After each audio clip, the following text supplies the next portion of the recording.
What's going on, y'all? It's your boy Davion Flickstar, back at you with another review video for The Chi, episode 7. And we ain't finna procrastinate. Let's get right into it. This is a little quick review. You know, let's just start this off by saying this. The episode was a solid 8 out of 10. And the reason I say that is because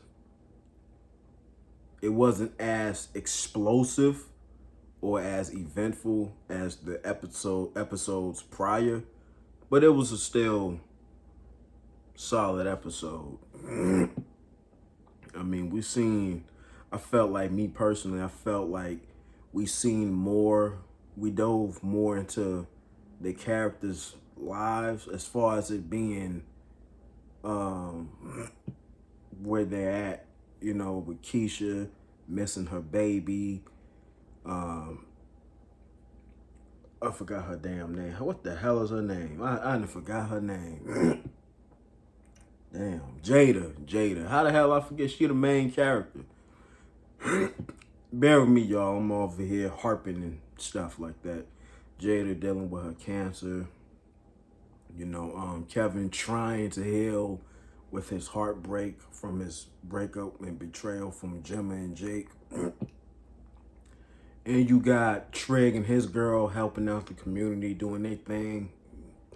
And you have Emmett and Tiff, which was one of the more healthier episodes because, they're like, Jody and Yvette of some sorts. I mean, if you watched Baby Boy, you'll know what I'm talking about. So,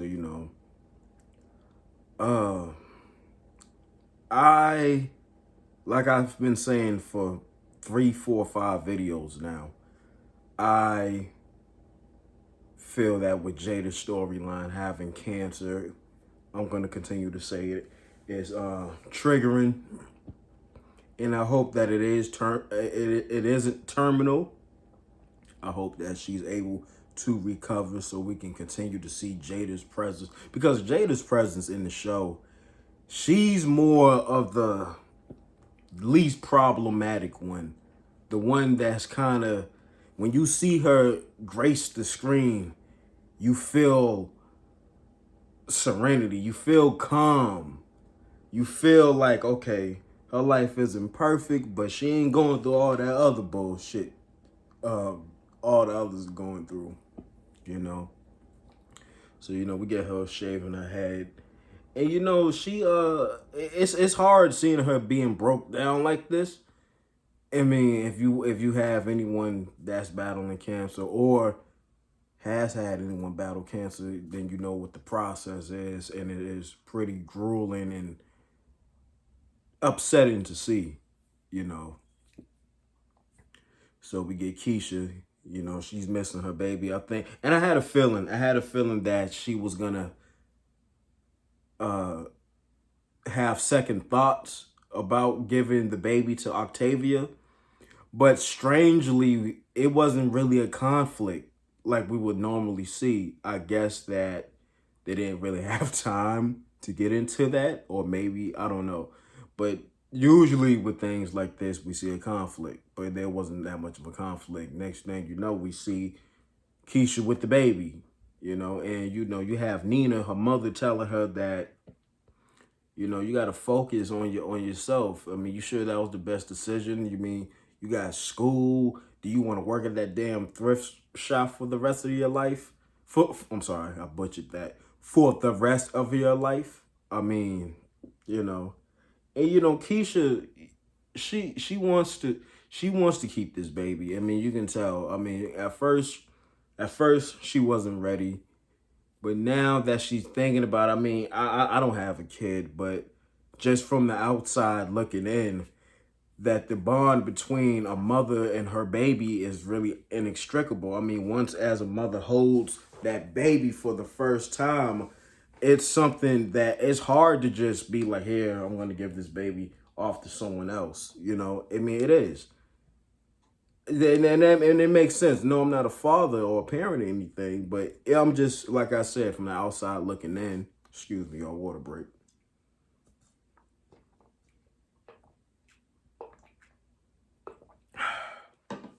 Cottonmouth. Anyway, seeing that, it makes sense that she would want her baby to be in her presence, to be in her life. Some people may not think that was the best idea. Some people may feel, I feel like whatever decision that's going to result in something positive, let it be, however you feel. And so, you got Jake, girl, I forgot the girl's name, I apologize. But she's the niece of, I think, a niece or daughter. Something. She's related to old boy, to Vince Mensa's character. You know, at first I thought we was gonna see a chemistry between them, like a romantic chemistry. I was rooting for for Kevin to get with girl, and it's pretty realistic. I would say that, because normally in these stories, the guy gets his heart broken. He sees the girl that he bumps into, they together. So I guess they wanted to do something different. I mean, and you can kind of tell from the vibe that it wasn't gonna go anywhere, based on the fact that she was judging him, being prejudiced towards him, saying that he talks white, that he's not from there, his whole aura is not her norm of what she sees around in her environment. So, they get the new game. Well, she gets the new game. They play. They have a tournament. And like I said, I'm seeing the chemistry. I'm thinking like, oh, well, shit. Hopefully, well, maybe this can turn into something after the game. Nothing really happens. She says she doesn't see him like that. I was low key kind of heartbroken for boy. I'll be like, oh, whoa, that's how. Wow, but it's not necessarily a bad thing. She could probably be a person that can probably help heal him. There's nothing wrong with having a friend of the opposite sex. It isn't. Maybe he can talk to her about his problems. She seems like she got a good head on her shoulder. She's just a product of her environment. So, you got Papa soaking and everything. He's hurt about Maisha. And then here come that little punk ass Jake and his little playeristic, misogynistic ass coming up in there. Papa, he's a sweetheart. He cutting out pictures of her. He's planning on how he's gonna apologize to Maisha. And Jake, he talking some dumb shit, talking about I never do that much for a bitch. And it's just crazy. I mean, Jake, he's really toxic. It's only a matter of time, man. The Gemma sees truly how Jake is. She already does, but she's just excited.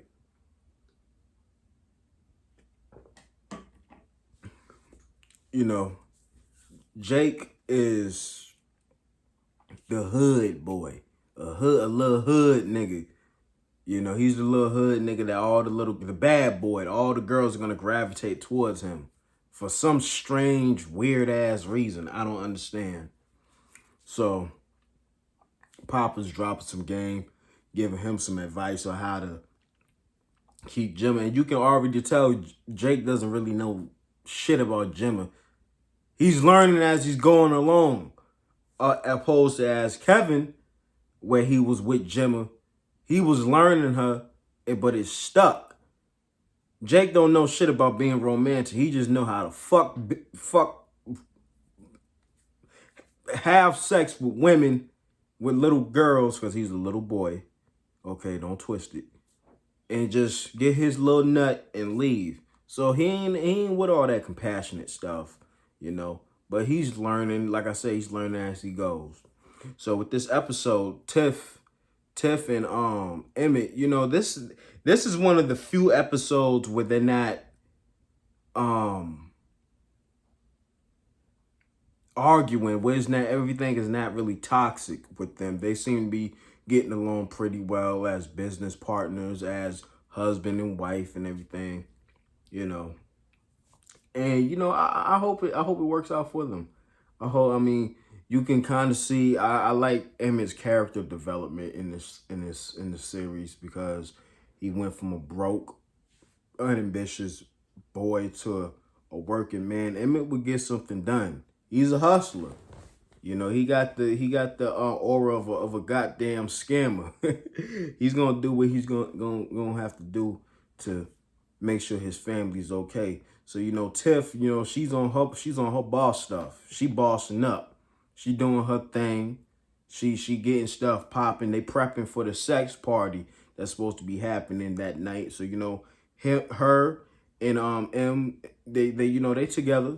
You know, I mean, I see them as good business partners. I really, like I said, I really hope that they get back together and just stay solid and just work it out.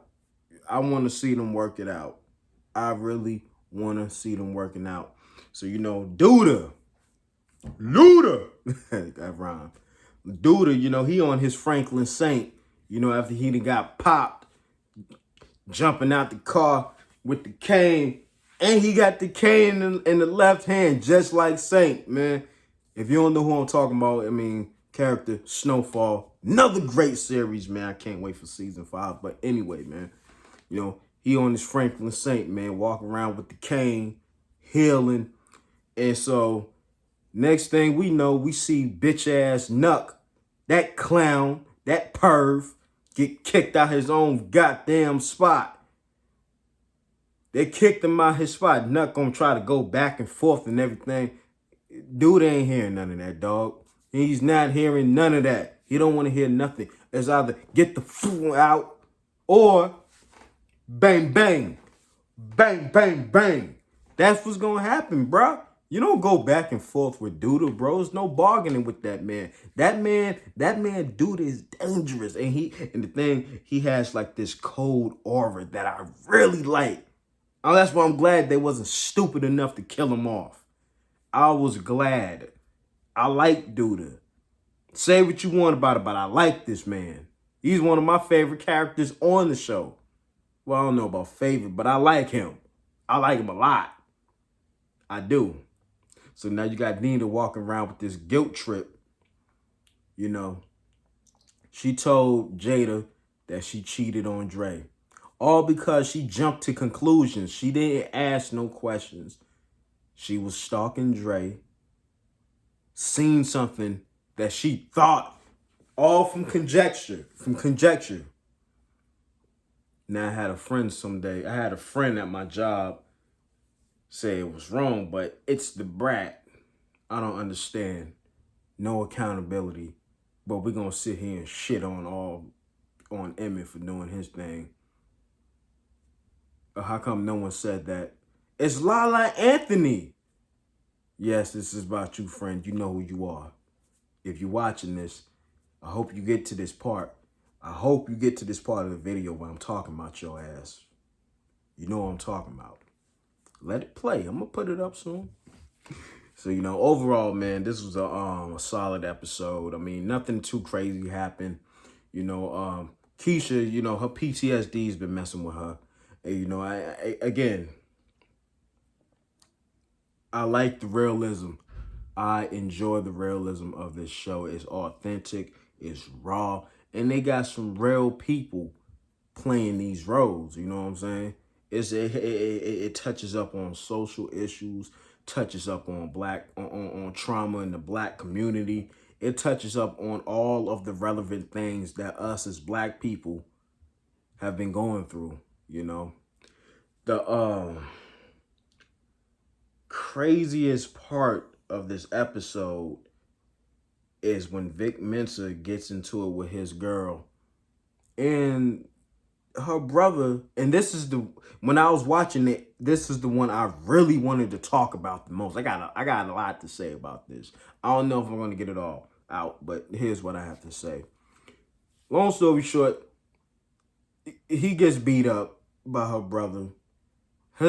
Vic Mensa saying that she put hands on him first or whatever. He's bleeding. It's evident that he's bleeding. And so basically what I'm assuming is that she started it and she wanted to get somebody. And here's the thing. here's the thing I hate about some women. Some women will start stuff with you, with any man or anybody. Start stuff. And then when the things pop off, they want to go call someone. And then when they person that they thought was the big dog, the big brother, cousin, boyfriend, especially boyfriend, or whoever gets flatlined and annihilated, now she's the one crying. So we get her brother, you know, Trey trying to break things up, but her brother he's still going at it. Still going at it. Still trying to come for him. Now here Trey is calming Vic Mensa down. I forgot his damn name. But he calming him down. They outside. It's supposed to be over. Nah, the brother gonna come out there with his hammer. He's still on it. And so, you know, if someone points a gun at you and y'all fighting, you know his intention was to kill you. So you pick up the gun and then you pop him in his chest. Now look what happened. Now she's crying. Now her brother is annihilated. And so, you know, so now his storyline just got bigger. We got to see that. And I hope they deliver that. So Trigg, things are starting to get overwhelming for Trigg. The whole defund the police thing. I really want to say it's a smart move, but it's not necessarily the smart move. Because when you have the police, you have law enforcement, there's balance, there's organization.